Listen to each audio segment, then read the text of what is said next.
married for 58 years, and I'm going to tell you something that might surprise you. Love didn't keep us married.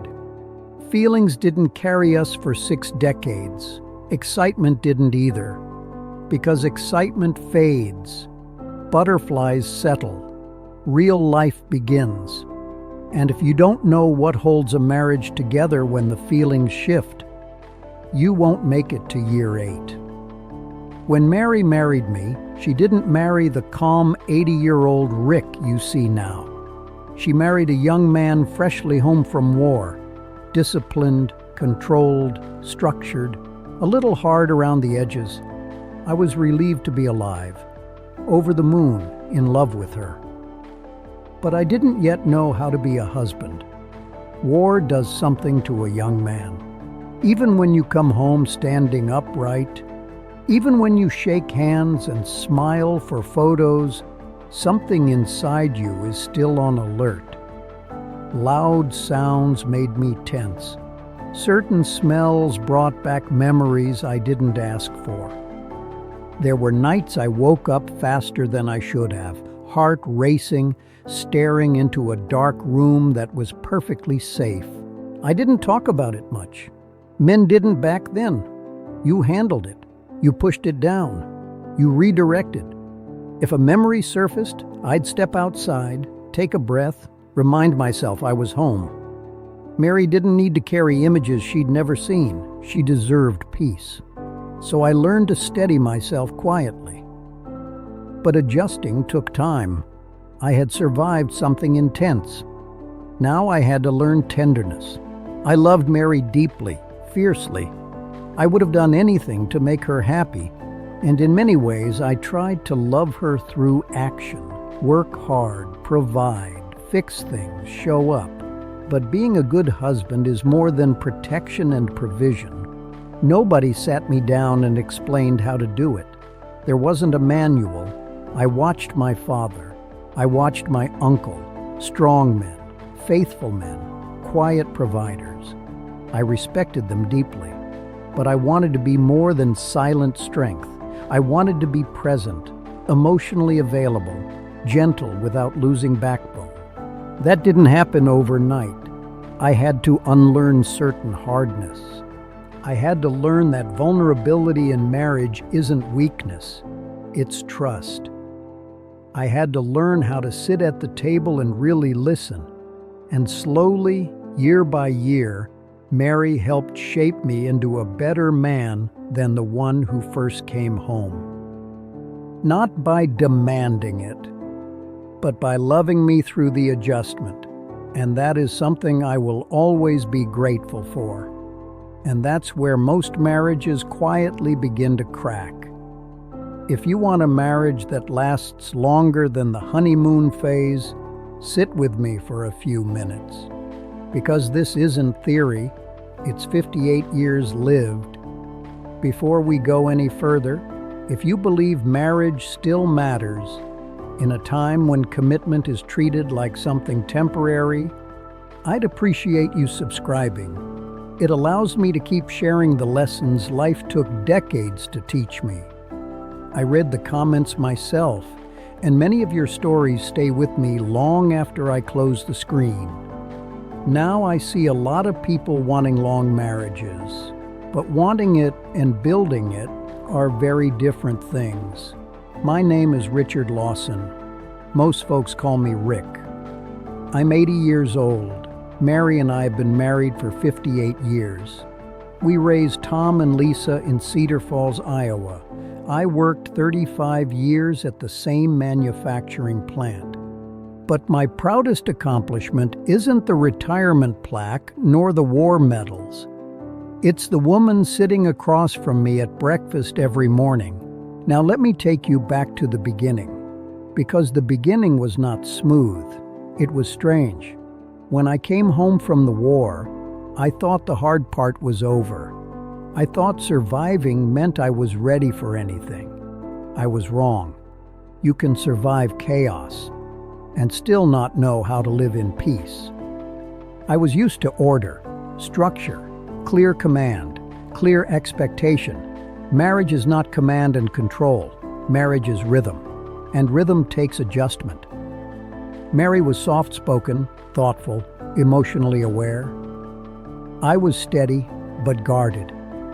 I loved her deeply, but I didn't always express it well. There were small arguments in those early years. Nothing dramatic, just friction. She wanted conversation. I wanted quiet. She wanted reassurance. I thought providing was reassurance. That was my first lesson. Providing money is not the same as providing presence. My Uncle John used to tell me when we were out fishing, "Rick, marriage is like water. If you try to force it, it fights back. If you learn its current, it carries you." At 22, I nodded. At 35, I understood. At 50, I appreciated. At 80, I live by it. So here are the 5 rules that carried us 58 years, and I want you to really hear these. Rule number 1. Never go to sleep without making it right. This rule came from my father. He was not a loud man, he didn't give many lectures, but one evening when I was young, he said something that stayed with me. "Son, pride sleeps well. Love doesn't." Mary and I decided early, no matter how irritated we would not let the sun set on resentment. There were nights we sat on the edge of the bed in silence. Nights when I had to swallow my pride. Nights when she had to say I overreacted. But we never rolled over cold. Here's what people don't understand. Resentment compounds. It gathers interest, and over years, small unresolved arguments become emotional distance.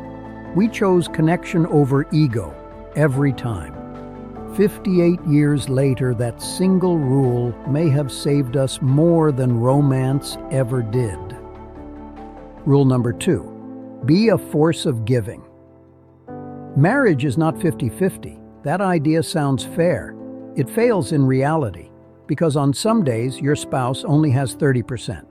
On other days, you only have 40%. If both people wait for equal effort, the relationship starves. You give 100% always, even when tired, even when unrecognized, even when your effort isn't applauded. And here's something practical. We made one day a week sacred, date night.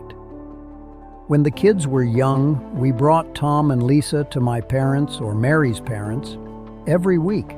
No excuses. Didn't matter if money was tight. Didn't matter if we were tired. Didn't matter if work had drained me. We went. Sometimes it was just coffee, sometimes a simple dinner, sometimes just a walk. But it was ours. Marriage without protected time becomes logistics, and logistics don't build intimacy.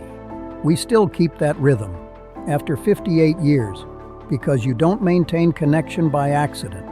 You schedule it. Rule number 3, protect her peace. This one may challenge some people, but listen carefully. I believe a man is called to provide in all areas, not just financially, emotionally, spiritually, stability. If there was a storm I could handle, I handled it. There were seasons at the plant when layoffs were rumored, times when finances were tighter than we let the kids know. I carried that weight, not because I didn't trust Mary, but because leadership absorbs pressure. It doesn't transfer it. Now let me clarify. This is not about emotional suppression. It's about emotional strength. Your wife should feel safe beside you. If she feels like she has to carry your chaos and her own, the foundation shakes. Mary flourished because she felt secure, and security is built by consistent strength. Rule number 4, freedom and trust. Control suffocates love. Trust fuels it. Mary could go out with her girlfriends and laugh without interrogation. I could go fishing with the guys without suspicion. We didn't police each other. We trusted each other. Here's the truth. If you need to control your spouse to feel secure, you are insecure, and insecurity breeds distance. We gave each other room to breathe, and because we felt trusted, we acted trustworthy. That freedom strengthened us, not weakened us. Rule number 5. Guard the covenant. This is the one, the rule that carried everything else. Not date nights, not chemistry, not compatibility. Covenant. Marriage is not a contract. A contract says, I stay as long as this works for me. A covenant says, I stay because I gave my word. And when Mary and I stood at that altar at 22 years old, I wasn't just promising affection. I was making a vow before God, before our families, before my own conscience. And here's what people don't understand anymore. A vow is not emotional, it is structural. It holds when feelings shake. There were seasons when we were exhausted beyond words. Raising children drains you in ways you can't explain to someone who hasn't done it. Working long shifts at the plant drained me physically. Bills drained me mentally. Health scares drained us emotionally. There were nights when we were irritated. Moments when stress spoke louder than tenderness. Weeks when life felt like logistics instead of romance. But divorce was never an option in our vocabulary. Not because we were naive, not because we were perfect, but because we treated our marriage like something sacred, not disposable. Modern culture says, if you're not happy, leave. Longevity says, if you're not happy, build. We sealed the exit door early. Quietly. No dramatic speeches, just a decision. And when you remove the escape hatch, something powerful happens. You stop looking for relief. You start looking for responsibility. You don't ask, is this still working for me?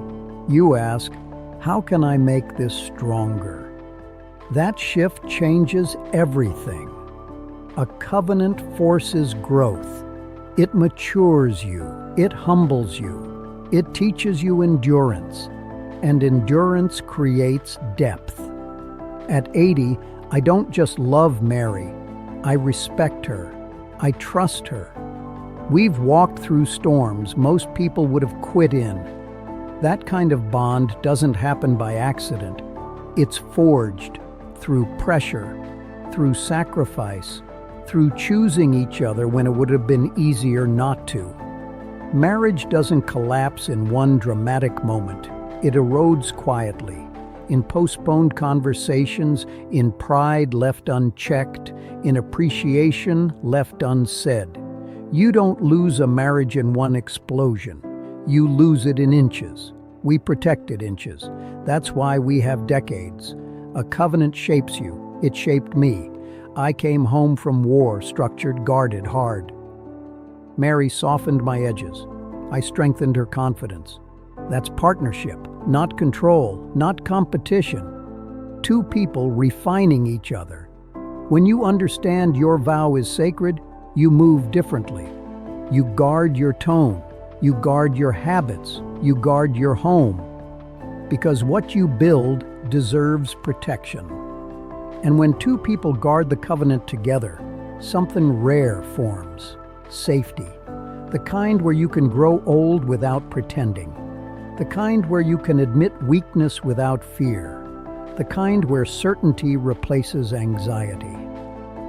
Tomorrow morning, 58 years later, I'll wake up next to her. Not wondering if she's staying. Not wondering if we're fragile. Certain. Young couples ask, how do you stay in love? Wrong question. The better question is, how do you build something strong enough to survive when love feels quiet? You build discipline. You build respect. You build daily effort. You build covenant. Don't chase feelings. Guard your vow. Protect the small inches. Choose maturity over ego. Because after 58 years, I can tell you this. Strong marriages aren't the most romantic. They're the most intentional. They aren't lucky. They're protected. And protection requires strength. Long love isn't magic. It's built. And if reflections like this strengthen you, if you believe marriage is still worth fighting for, consider subscribing. I'll keep sharing what time teaches slowly, what youth often ignores, and what age confirms. Because if you build it right, your marriage won't just last. It will become your greatest legacy. May God bless you, keep your heart steady, and your days meaningful. I'll see you in the next one.